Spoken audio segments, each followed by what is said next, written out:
G'day guys, Lachie here. Let me ask you a serious question. Have you opened your Combank or ING app recently, looked at the damage after what felt like a completely standard month, and thought, where the bloody hell did it all go? You know the feeling I'm talking about. You didn't go out and buy a jet ski. You didn't fly business class to Europe. You just bought the usual stuff. Groceries from Kohl's or Woolies, a few tanks of petrol, maybe a pub feed on Friday, a new phone plan because your old one was clapped out. Just normal life expenses, and yet you're sitting there staring at your balance, absolutely devastated, thinking you should have heaps more saved than you do. You're working hard, you're grinding, but the savings account is looking drier than the Nullarbor. Here's the thing, and this is what most Aussies don't realize until they're deep in the hole. A lot of the stuff we tap our cards for today just isn't worth it anymore. It's not even close. We are living through a period where the value proposition of almost everything has completely evaporated. Prices have gone absolutely bonkers on things that used to be reasonable. We're talking about the Australia tax on steroids. And the worst part? We're all just sort of nodding along, copping it sweet, because that's what everyone else is doing. We've normalized getting ripped off. My name is Lachie, and on this channel, we talk about money, not the boring textbook stuff, but how to actually keep more of your hard-earned cash in your pocket instead of watching it disappear on overpriced rubbish. If you want to stop feeling like you're living paycheck to paycheck and actually figure out where your money should be going in this economy, do yourself a favor. Subscribe and smash that like button. It really helps the channel out. Righto, let's get into it. We're going to cover 10 things that are no longer worth your money in Australia. And I'm warning you now, I'm going to start with one that's going to ruffle some feathers. Let's talk about fast food, specifically the Maccas run. Remember when Maccas or Hungry Jack's was the cheap option? That was the whole point, right? You finished work late, you couldn't be bothered cooking, so you swung through the drive-thru, grabbed a burger and chips for loose change, and you were sorted. It was quick, it was dirty, and it was affordable. Those days are gone, mate. Completely gone. Have you seen the price of a standard meal lately? You're looking at 15, 16, sometimes nearly 20 bucks for a burger, chips, and a drink. If you're ordering for a family or even just you and your partner, you're easily dropping $40 or $50 at the drive-thru window. 50 bucks for fast food. Let's be real. You're not sitting down at a nice cafe in Surrey Hills with table service and a view. You are eating out of a greasy paper bag in your car, or standing at a counter, waiting for your number to be called. And it's costing you the same amount that a decent schnitty at the local pub would have cost just a few years ago. The value proposition has completely disappeared. You are paying premium prices for food that is processed, mass-produced, and honestly, makes you feel sluggish an hour later. The quality hasn't improved. If anything, the burgers have gotten smaller. Shrinkflation is real, guys, but the price has skyrocketed. And yet, look at the drive-thru lines on a Friday night. They're packed. We're still doing it because it's convenient. We've convinced ourselves that we're paying for the convenience. But is it really convenient to spend an hour's worth of your wage on a soggy burger? I reckon if you actually did the math, you'd realize that grabbing a bachelor's handbag, a roast chook from Woolies, and a bag of bread rolls is about a quarter of the price and probably tastes better. But we've accepted this $18 burger reality as normal. It's not normal. It's a rip-off, but it gets worse. Let's talk about actual restaurants. Not fast food, but sitting down for a meal. This used to be something you could do pretty regularly in Australia without destroying your budget. Maybe once or twice a week, you'd head down to the local Thai place or grab a pizza. No big deal. Now, going out to eat has become a luxury expense that adds up so fast it's genuinely shocking. Let's paint the picture. You and your partner decide to go out for dinner on a Saturday. You sit down, you order a couple of mains, maybe a steak and a pasta. You get an entree because you're hungry, let's say some calamari. You definitely get drinks because a pint is like $14 now and a glass of wine is the same. Before you even look at the dessert menu, you're staring at a bill that's $120, maybe $150 for one meal. And that's before we even talk about the surcharges. Oh, the surcharges. The Sunday surcharge, the public holiday surcharge, the because we feel like it surcharge. Plus, everyone's asking for tips now via those QR code ordering systems. Since when did we become America? Suddenly, you've spent nearly $200 on a Tuesday night dinner that was fine. Just fine. $200 is a lot of money. That's a decent chunk of a weekly grocery shop. It's a utility bill, and it's gone in 90 minutes. You can't get it back. You didn't buy an asset, you ate some food, and now it's over. Don't get me wrong, I love a good pub feed as much as the next bloke. There is nothing wrong with enjoying a meal out with mates. But when you're doing this multiple times a week, which a lot of people in Sydney and Melbourne are, you are literally eating your deposit for a house. I see people earning $80,000 a year wondering why they can't save. And then I look at their bank statement, and it's just cafe, restaurant, bar, Uber Eats, cafe, bar. If you are struggling to build wealth, you need to learn to cook. Seriously. A home-cooked steak with some veg costs may be $15 per person if you buy smart. At a restaurant, you're paying $45 for the exact same cut of meat.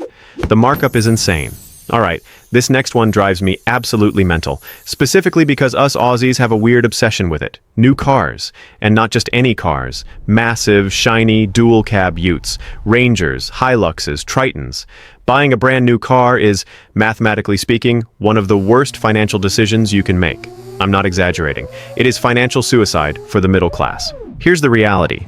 The moment you drive that shiny new Ford Ranger off the dealer's lot, you have lost about 20% of its value.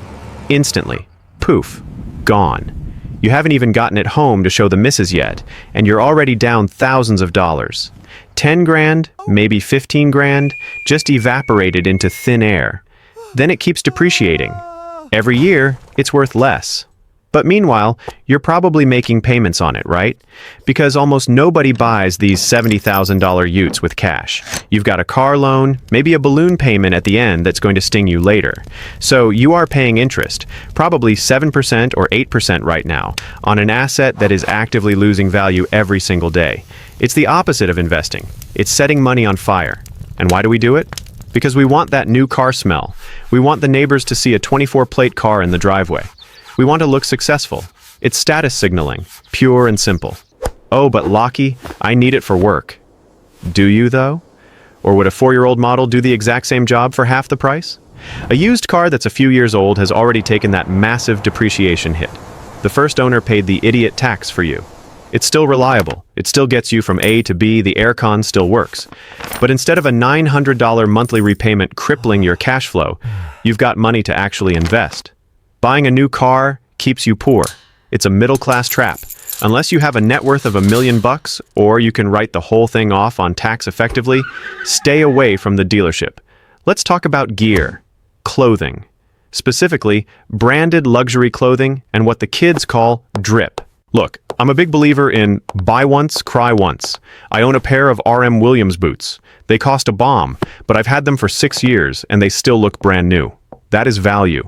But that is not what most people are buying. People are out here dropping $500 on a t-shirt because it has a specific logo on the chest, or $800 on sneakers that look like they've already been worn, or those designer handbags that cost as much as a used Corolla. You are paying an insane markup for marketing. That's it. You can buy a high-quality, plain white cotton tee from Uniqlo or AS Color for $20. It feels great. It lasts ages. Or you can buy essentially the same t-shirt from a luxury brand for $300. Same cotton.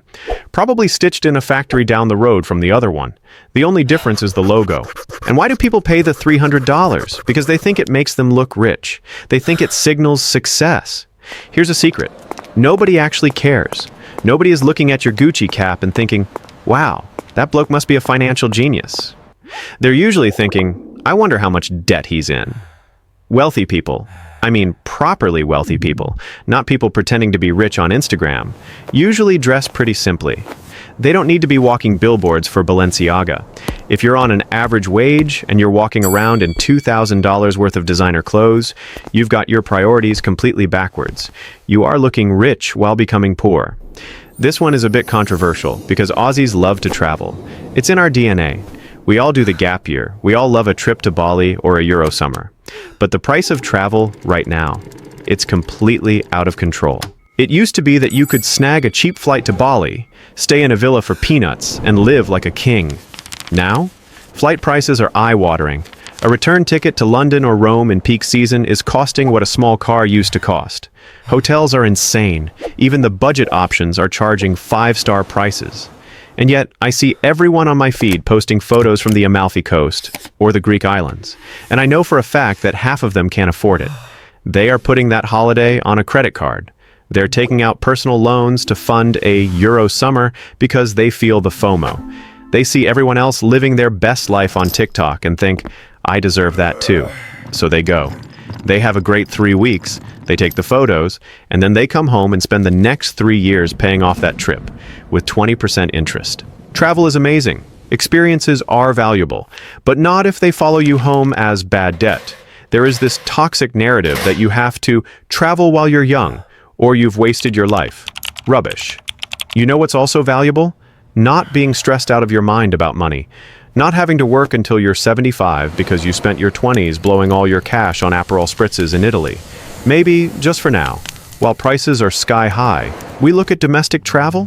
We've got one of the most beautiful countries on earth right here. Camping down the coast, a road trip along the Great Ocean Road, exploring Tassie. You can have an incredible time for a fraction of the cost. Don't go into debt for a holiday. It's the quickest way to ruin the relaxation you just paid for. Let's talk about the silent killer of bank accounts, subscriptions. It started with just Netflix, right? Easy, $10 a month. No worries. Now, you've got Netflix, but you also need Stan for the Aussie stuff. You need Disney Plus for the kids, or for the Marvel movies, let's be honest. You need Amazon Prime for the shipping. You need KO because you can't miss the footy or the cricket. Maybe Binge for the HBO shows, Spotify for music, YouTube Premium because ads are annoying. Suddenly, you aren't paying $10 a month. You're paying $100 or $120 a month. That's over $1,200 a year just on TV. And be honest with me, how much of that are you actually watching? Most of us have subscription fatigue. We sign up for a service to watch one specific show, like Stranger Things or The Last of Us, and then we forget to cancel it. It just sits there, dinging your credit card every month, leeching money out of your account. It's the lazy tax. And don't even get me started on Foxtel. If you are still paying for a full Foxtel package with channels you never watch, you are literally throwing money down the drain. The strategy here is simple. Rotate them. Subscribe to Netflix for a month. Binge what you want, then cancel it and switch to Stan. You don't need them all at once. Treat them like a library book, not a mortgage payment. Next up, electronics. Specifically, the annual phone upgrade. Every September, like clockwork, Apple or Samsung releases a new phone. And every September, people line up around the block to buy it. Why? Oh, the camera has 2 more megapixels. The processor is 10% faster. Does that actually change your life? Does that improve your daily existence in any meaningful way? No. You are still using it to scroll Instagram, send memes to your mates on WhatsApp, and watch TikToks on the toilet. Your iPhone 12 or 13 does that just fine. It works perfectly. But the tech companies are geniuses at marketing. They make you feel like your current device is a dinosaur just because a new one exists. It's called perceived obsolescence. A new flagship phone in Australia now costs nearly $2,000. That is a staggering amount of money for a gadget that you're going to drop on the concrete eventually. And because it's so expensive, people sign up for those 36-month contracts with Telstra or Optus. You're locked in for 3 years, paying off a phone that will be old news in 12 months. The smartest thing you can do is keep your tech until it actually breaks. I'm talking. Wait until the battery lasts 20 minutes or the screen is smashed to bits. If you keep your phone for 4 or 5 years instead of 2, you save thousands of dollars. Thousands. That's money that could be in your super fund compounding or in an ETF. Here's one that gets the people who think they're frugal, premium household items. I'm talking about branded cleaning products, fancy kitchen gadgets, and designer furniture. Go to the cleaning aisle at Woolies. You'll see the big brand spray and wipe for $8. Then, right next to it is the generic brand or the Kohl's brand for $2.50. Guess what? They are chemically almost identical. They both clean the bench top. They both kill the germs. But one has a fancy label and runs TV ads, and the other doesn't. We get sucked into this idea that expensive means better. Sometimes it does, like with a good mattress or shoes. But for bleach, for window cleaner, no. And kitchen gadgets. How many of you bought a bread maker during lockdown that is now gathering dust in the back of the cupboard? Or a pasta maker? Or a $400 blender when a $50 Kmart one would do the job? We buy this stuff for the fantasy of the life we think we'll live. I'm going to be the person who makes fresh sourdough every morning. No, you're not. You're busy. You're going to buy bread. And furniture is the worst. People are financing lounges now. Harvey Norman. 60 months interest-free. Do not finance a couch. Please. It's a piece of furniture that you're going to sit on and fart on. It will be stained and worn out in 5 years. If you can't pay cash for it, you can't afford it. Check out Facebook Marketplace. You can get incredible furniture for cents on the dollar because rich people change their decor every 2 years. This one is a classic. The gym membership. Now, health is wealth. I am all for exercise. If you go to the gym 4 days a week, that $20 or $30 a week is the best money you'll ever spend.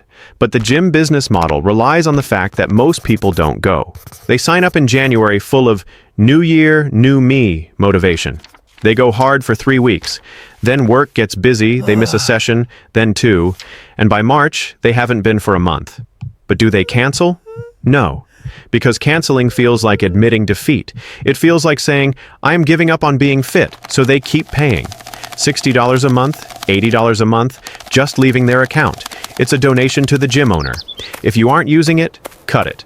Go for a run outside. It's free. Do push-ups in your lounge room. Join a local park run. You don't need a fancy membership to be healthy. And finally, number 10. This is the big one that encompasses everything else. Status spending. This is buying things not because you need them, not even because you really want them, but because you want to impress other people. It's the expensive watch, the lease on the BMW, the suburb you choose to rent in just because the postcode sounds prestigious, even though it costs you an extra $200 a week. We have this weird tall poppy syndrome in Australia, but we also have a massive desire to fit in and look successful. We want our mates to think we're doing well. But here's the truth. Wealth is what you don't see. Wealth is the money you didn't spend on the car. It's the money sitting in your offset account reducing your mortgage interest. It's the shares you bought instead of the designer handbag. When you see someone driving a $100,000 car, you don't know if they are wealthy. You just know they have spent $100,000 or have a loan for it. That's it. The people who are actually winning financially are the ones who have opted out of this status game. They're the ones driving the 2015 Mazda 3. They're wearing normal clothes. They're cooking at home. And they are sleeping like babies at night because they aren't drowning in debt to impress strangers. So, where does that leave us? Everything costs more now. That is a fact. Fast food is a ripoff. Cars are money pits. Travel is expensive. The solution isn't to go live in a cave and never spend a cent. It's to be intentional. Stop buying stuff on autopilot. Stop letting marketing dictate what you need.